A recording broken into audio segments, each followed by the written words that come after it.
Hey, happy Pastors Check-in.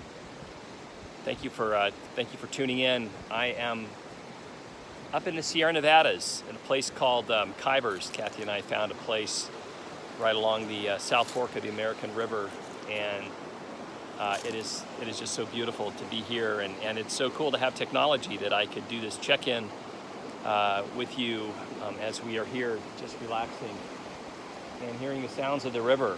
I'm not sure why the sound of water in a river is so relaxing, but I'll tell you something. You settle in, and it gets real comfortable up here. So once again, I just want to thank you for giving me this opportunity to share some of the thoughts. I mean, we all have so many things that we learn in our lives, and I hope that we are all sharing those with people.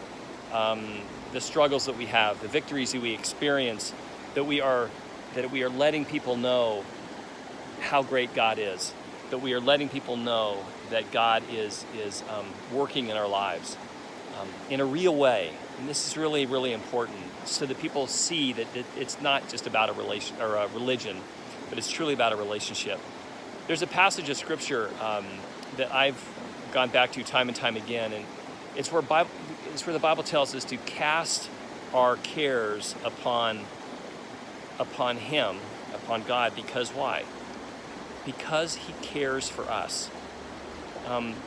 The last month or so, I've just been hanging out in the Gospel of John, chapter 11, and have been reading about this amazing miracle that happens when Jesus comes to this funeral, a memorial service, as you will, and he raises Lazarus from the dead.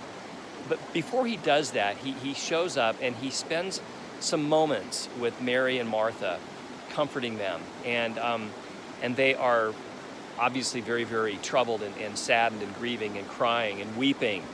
And the Bible tells us that when Jesus sees the people, the family and friends of Mary and Martha, when he sees them so deeply saddened and crying and weeping, the Bible simply tells us that Jesus wept. To me, that is so beautiful, because it reminds me that Jesus cares for me. He cares for us. And if you think about it, if we believed in God, but we knew that God really didn't care about us, I'm not sure what a difference that would make in our lives. But as we come to understand that not only does God love us, but He really cares about us. He cares about what we're going through. You know, He cares about what makes me sad and what hurts me. It hurts Him too. When I cry, He cries. And it's crazy. So when we read a passage of scripture that tells us to cast all of our cares upon Him because He cares for us, that should bring us great, great comfort, knowing that the God who created all that exists, the God who created all this beauty that I'm standing in right now, that He actually cares for me and asks me and tells me that I would give Him those things that are so troubling. Anyway, I hope that brings you some comfort today, wherever you are, whatever you're doing. I love you guys. Hope to see you in church on Sunday. All right, love you. Bye.